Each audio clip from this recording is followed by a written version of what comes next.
Before we talk about Trump's first 100 days, we need to talk first about where the whole first 100 days thing came from in the first place. And I feel like I just used the same word 4 times in the opening sentence, but you know what? I'm just going to go with it. So, the idea of a president's first 100 days being some sort of arbitrary benchmark where we pause and take stock of how well the new chief executive has discharged his duties up to that point, it probably won't surprise you to learn it was invented out of whole cloth by the media Democrat industrial complex, and we've only been doing it for approximately 5 minutes in the grand scheme of things. So let's run through very briefly and call a few things what they are. By the time the signatures were dry on the Versailles Treaty, a global economic collapse was pretty much a foregone conclusion. That collapse inevitably takes place exactly a decade later in October of 1929. And parenthetically, let's stop pretending the crash of 1929 was an event that happened in New York City and whose consequences redounded all the way to Europe. It was actually an event that originated in Europe by the actions of a U.S. president who thought he could parlay our status as the country that tipped the balance for the forces of decency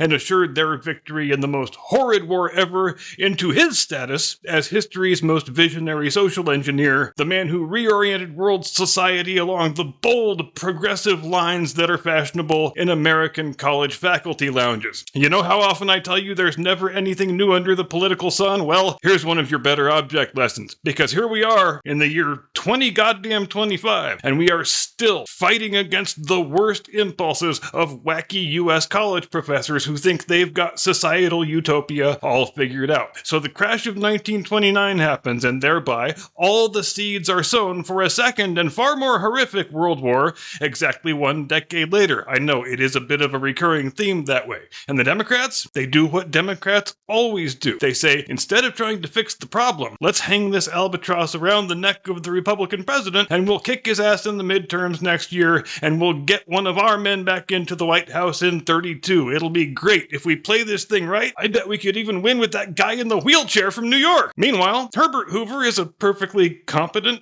perfectly unobjectionable, middle-of-the-road Republican president. And let's not forget, in 1929, we're still living in a world where there have only been 2 Democrat presidents since Reconstruction. You had the 2 non-consecutive terms of Grover Cleveland and the 2 terms of Woodrow Wilson, and that's it. 12 years out of 60. So the stock market crash of 29, even though it had its actual origins in the hubristic acts of Wilson a decade prior, well, it became the perfect cudgel with which to beat Herbert Hoover about the head and upper torso, even though he was the last guy who had done anything to cause it, and the president in those days had very little power to intervene and directly try to fix the thing anyway. It was the first in a long line of examples of Democrats causing a problem, then blaming the problem on the Republicans, and using a compliant lapdog news media to parlay the false narrative into electoral victory. What's another example of that phenomenon? Well, today's Russia-Ukraine war, for a start. If a cabal of 3 women in Barack Obama's State Department didn't decide it would be a fun project to turn Ukraine into an outpost of progressive American liberalism, do you have a war going on today? Well, maybe you do. But it ain't this war, that's for damn sure. So the Democrats, as we know, they spin all kinds of political gold out of that 29 stock market crash and all the misery and human suffering that accompanied it. Not by coming up with ideas to help fix the thing right now, but by playing the game of, well, we've got great ideas for fixing this all stuff, but we can't get any of it done with all of this Republican obstructionism, so you're going to need to give us unchecked power over everything before you're going to start seeing any results. By the time you get to the 1932 presidential election, that wheelchair guy up in New York, he's figured out how to stand up long enough to give a speech. And the Democrats, well, they've succeeded in ruining Hoover and the Republicans to such an extent, far beyond their early prognostications or their wildest dreams, that they start getting emboldened. More emboldened than before. They say, you know, maybe we can do better than just taking the White House. Maybe we could remake the entire society along progressive socialist lines. Maybe we've got a chance to fully realize the dreams of our patron saint Woodrow Wilson. And that's